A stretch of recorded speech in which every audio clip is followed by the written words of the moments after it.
form should be banned until safety measures are improved to decrease the chance of head injuries. Football is an optional sport that has been played for many years.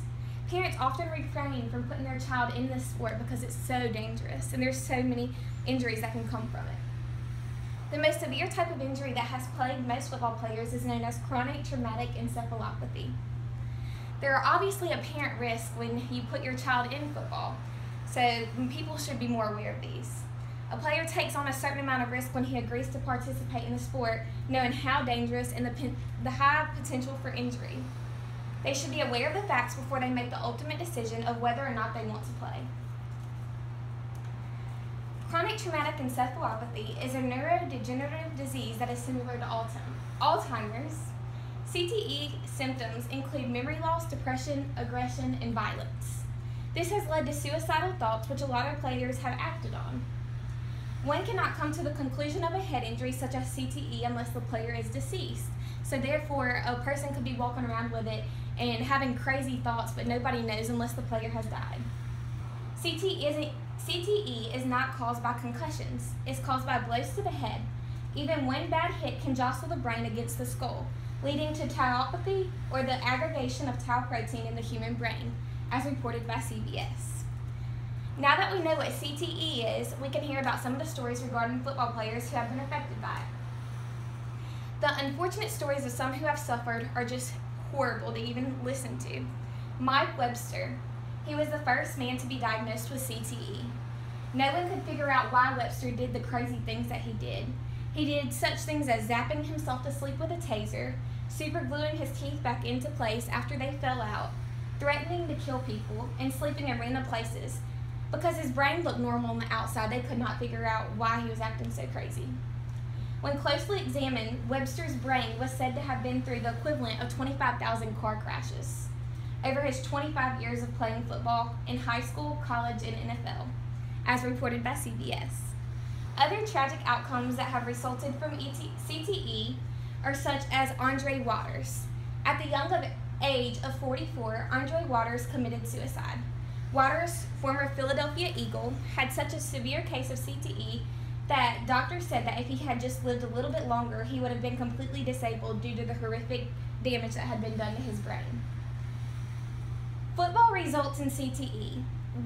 As of 2015, 87 out of 91 deceased NFL football players were diagnosed with CTE after an extensive autopsy was performed. As I said, you don't know if the player has CTE or has such severe brain damage until they are dead, and when an autopsy is performed, they cut open the brain. There is no medical treatment for CTE available as of this time. There has been 10 years dedicated to this research, along with $800 million in lawsuit settlements from the NFL. There have been steps taken to help prevent such severe head injuries, such as protective equipment. The increase in the number of concussions has led to many new innovative helmet designs in the past couple of years.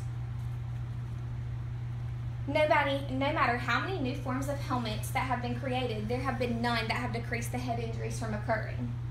There has been other tests that have been administered using this protective equipment, but none of them have given the data needed to help prevent severe head injuries. Medical professionals at football game are also something that could be helpful in preventing such things as CTE. There are rarely medical professionals on the sidelines of youth football games and high school football games. Therefore, there is no one qualified to make a return to play decision. Who is to say that a parent is to make that decision of whether or not their child is able to go, because they do not know what it is or what symptoms you have to look for to be able to send them back on the field? If there's not a medical professional there to diagnose the condition of how hard the player is, who is to do it? All parents and coaches should be well informed of when it is okay to allow the children to return to play. There have also been rule changes. One of the rules passed to prevent spearing tackles, which can cause spinal injuries. Receivers are also given an extra second to get themselves set in a defensive position to protect themselves. Also, a play is called dead immediately after the player loses his helmet on the field, as said by the Associated Press. In conclusion, the stories of men that have killed themselves due to the impact a sport has put on them is horrifying. There needs to be further research done on how to prevent these head injuries and what we can do to help the men that have that have suffered these horrible conditions. This pattern will likely continue until 3 crucial changes can come about. The effect that different impacts have on players must be quantified. The causes of concussions need to be better understood and more reliably diagnosed by the medical community. And a more complete testing procedure for helmets has to be developed and implemented. I believe that this is what's going to take to help prevent such severe injuries as CT and other head injuries. Ultimately, I believe football in its current form needs to be banned until these crucial changes are made and are completed. The risk of dying due to a sport that is supposed to be played for fun is not worth it, in my opinion. There are other sports available to play until the necessary changes are made in the world of football. Thank you. Yay! Yay!